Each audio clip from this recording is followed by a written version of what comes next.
Arsenal are going to shock everyone because I'm seeing the narrative out there of people saying Arsenal are going to slip up to Man City. There's no chance Man City don't win this title now. I've done the research so you guys don't have to. And what I'm about to not just tell you, but show you will blow your mind. This, what I'm going to show you, I feel proves the doubters wrong. The people who are saying Arsenal are going to bottle it, Arsenal are going to crumble. How many times have we heard that conversation? I'm going to compare you this. Look at this. Arsenal's upcoming matches. We've only got 7 games left of the season. Bournemouth, of course, we play Saturday. 12:30 kickoff. Anything can happen. But look, this is what's important. 13th in the league. Man City is the most difficult game you can see on that list. But when you compare it to Man City's in a second, look at this. So Man City, second. Newcastle, again, you hear the name Newcastle. Tricky game, I understand, physical. But they are still 12th in the league. Fulham, 9th in the league. West Ham, 18th in the league. Burnley, 19th in the league. Palace, 14th in the league. Let's compare that to Man City's because this is where you see a slight contrast. Chelsea, 6th in the league. And that's away. Arsenal, of course, 1st in the league. Burnley, 19th in the league. Again, they've got an easy one there. Everton, 8th in the league. A terrible team to play in a run-in. Everton are a good side. Anything can happen in that game. Brentford, 7th in the league. Much the same. Very strong team. Bournemouth, 13th in the league, but that's an away fixture. That's the difference. Bournemouth, very good at home, maybe struggle away from home. Villa, 4th. So compare it. When you look at that built up in this way, what do you see? I look and I try and break it down. Right, what's the likelihood of maybe Arsenal coming into a difficult game? Top 4 teams. Arsenal have only got to play 1 top 4 team. Man City have got to play 2. Top 5 to 10 teams, again, Arsenal have to play only 1 from this bracket.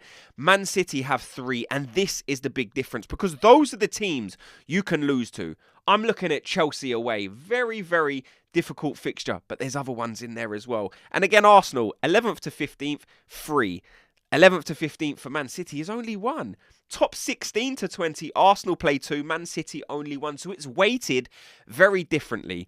Man City undoubtedly have a more difficult run-in than Arsenal. So I hear people say, Arsenal are going to bottle it, Arsenal are going to crumble, you wait till Man City kick into gear.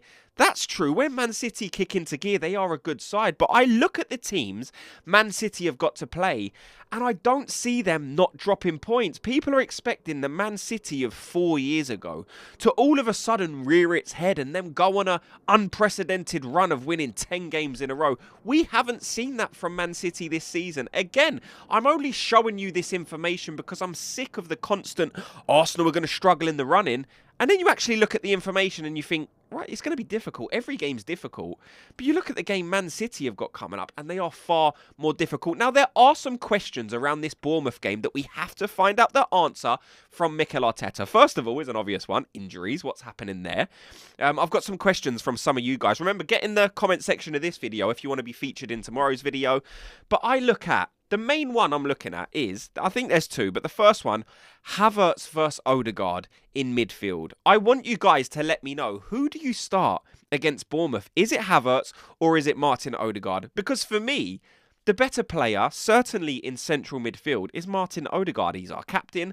I know he frustrates people. I know there's a different opinion out there of Martin Odegaard. Some people love him. Some people hate him. For me, he is still the option because I like what Havertz offers. I think he's better up front. I've said that numerous times.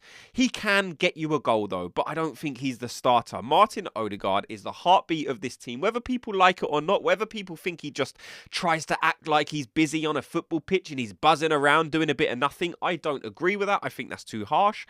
But I don't like what Havertz offers in that position from starting the game. I think Martin Odegaard's far better suited to that position. So for me, I do what we saw in the last game. Start Martin Odegaard. And if you need a goal or if you want to just have a different look, then you can bring on Havertz in the second half. But let me know your thoughts on that. The second one that's interesting is Gabriel Martinelli versus Leandro Trossard. Who do you play in that position? For me, it is Gabriel Martinelli because all you can do is look. Left wing is a position that many people think Arsenal can upgrade. There needs to be some different options. I think with Eze, when he comes back and you've still got Odegaard fit, there might be an option to try something different. So some people would probably say, let's try Eze out on the left. over a few game period to see how he gets on. Let's get some continuity there. We've gave Martinelli the chance this season. We've gave Trossard the chance this season.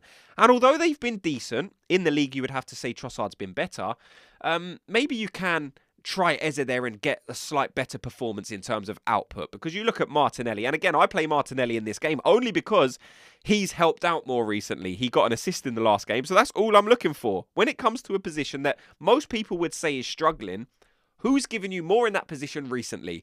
Martinelli came in on the last game and changed the game. So for me, you know, you make an assist in the last game, you have an output, you have something tangible, you start the next game. And that's something else I wanted to mention about Mikel Arteta.